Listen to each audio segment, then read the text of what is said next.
Bonjour. Aujourd'hui, la leçon va être comment amener du bonheur, comment amener de la joie. Vivre le bonheur, amener la joie, c'est ce que tout le monde veut. Alors, c'est de ça qu'on va parler aujourd'hui. On va peut-être faire plusieurs vidéos là-dessus. On va commencer par un premier principe. Quand il s'agit d'amener du bonheur, d'amener du bien, alors on dit comme ça, c'est une leçon qu'avait donnée le maître Samuel, comme ça, qui était à Paris. Et il disait, on ne lutte pas contre les ténèbres. On ne lutte pas contre l'ombre. Alors comment on fait? Eh bien, on amène de la lumière. Et les ténèbres s'en vont. Une toute petite lumière, ça suffit. Et les ténèbres s'en iront. C'est comme ça qu'il faut avoir le principe pour amener ce bonheur. Alors comment faire? Imaginez une sphère. Si quelqu'un est à l'extérieur de la sphère peut être brillante, etc. Elle peut avoir tout ça. S'il est à l'intérieur de la sphère, alors là, tout est sombre, il n'y a rien de possible. Il suffit d'une petite ouverture et la lumière rentre dans la sphère. C'est un peu ce qui se passe avec un ovule et un spermatozoïde. Lorsque le spermatozoïde pénètre dans l'ovule, il y a des milliards de spermatozoïdes, il y en a un qui pénètre dans l'ovule. Eh bien, ça a été filmé. Il y a ce film sur Internet. Il y a une lumière. Il y a une lumière qui apparaît à l'extérieur, comme si à l'intérieur de la sphère, il y avait une lumière, ou je ne sais pas, une lumière se fait, et c'est quelque chose d'extraordinaire. Et alors après, le corps jaune, le contenu de l'ovule va servir de nourriture aux cellules qui vont naître, et l'ovule va se déliter pour laisser la place aux cellules qui vont s'accrocher à l'utérus. Donc les cellules vont commencer à augmenter, mais elles se seront libérées. C'est pareil pour les plantes. Lorsque une graine tombe, une pomme, n'importe quoi, elle tombe, elle est dans la terre, alors elle va commencer à pourrir, et pourrir dans la terre, au fur et à mesure, elle va libérer les graines.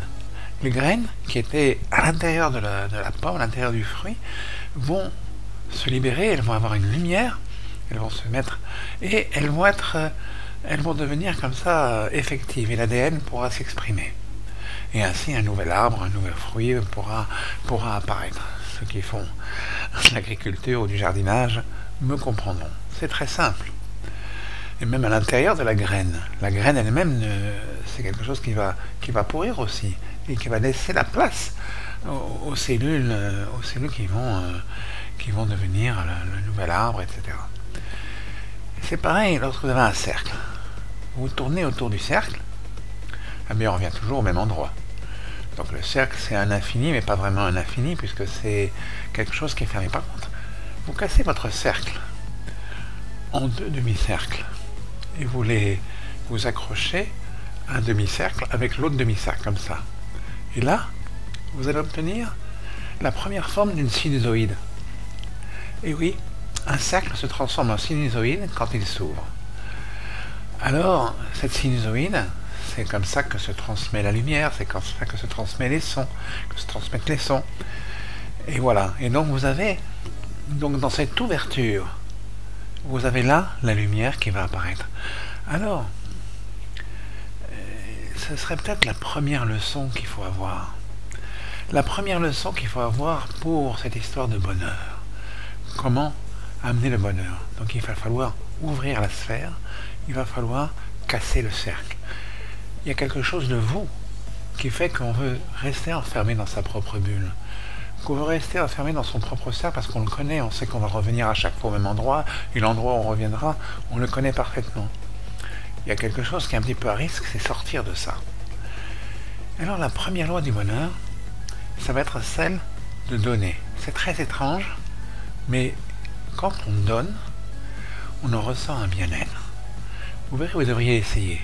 Donner à un pauvre, donner à quelqu'un de vos amis. Au début, ce sera peut-être difficile. Je sais que c'était, je crois, Richard Branson, je crois, un milliardaire, je sais plus qui c'était, qui avait dit que dans l'avion, il avait donné un tiers de sa fortune, ou je sais plus combien, enfin des millions de dollars. Il avait dit que c'était très dur, et puis après, il avait ressenti un très grand bonheur de l'avoir fait.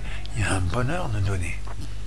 Il y a un bonheur, ce serait peut-être la première règle qu'on pourrait avoir pour donner pour le bonheur. C'est celle de donner, celle de ne pas être dans son cocon, dans la sphère, et de sortir de la sphère. Et là, la lumière vient. La lumière vient toujours quand on transmet.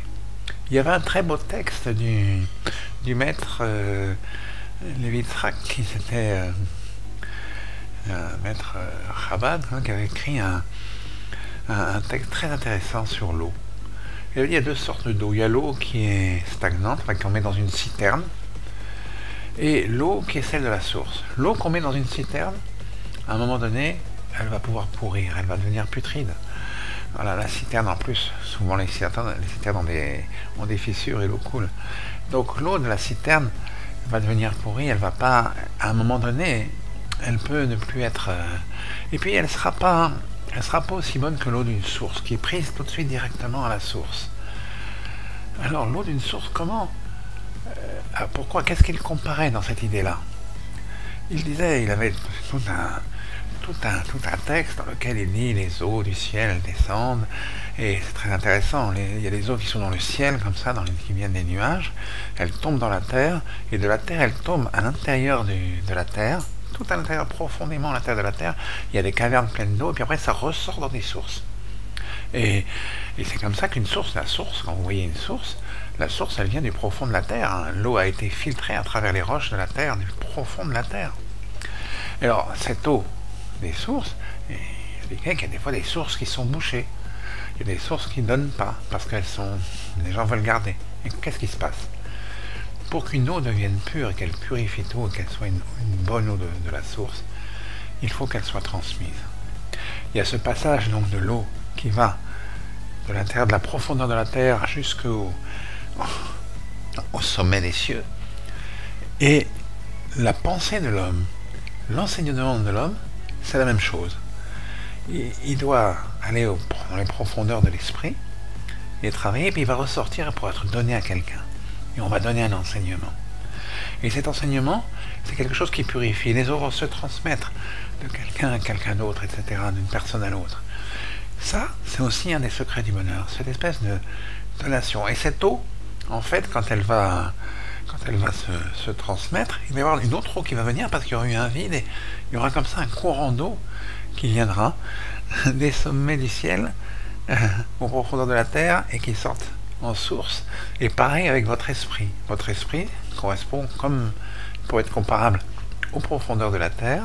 La pensée y vient, la pensée elle vient, elle est transmise par l'extérieur et puis elle ressort, c'est vous qui allez la retransmettre. C'est vous qui allez la donner comme l'eau qui s'évapore et comme l'eau qui rentre dans les profondeurs de la terre. Et vous allez transmettre vos idées, ou vos pensées, ou vos sagesses, parce que tout le monde a une sagesse, tout le monde a quelque chose à transmettre, à donner. Et c'est ça qui est important. Alors, cette idée de donner et de transmission, c'est un des premiers éléments du bonheur. On en verra d'autres, mais celui-là, on en verra faire d'autres vidéos. Mais là, quelque chose d'important. Et vous verrez, essayez, vous allez ressentir quelque chose de bien. Il y aura un début de bonheur qui est un début de joie et qui va être de plus en plus fort. Alors il y aura d'autres vidéos que vous allez suivre, j'espère. Et bien comme d'habitude, il paraît que je ne le dis pas assez, likez, partagez, abonnez-vous.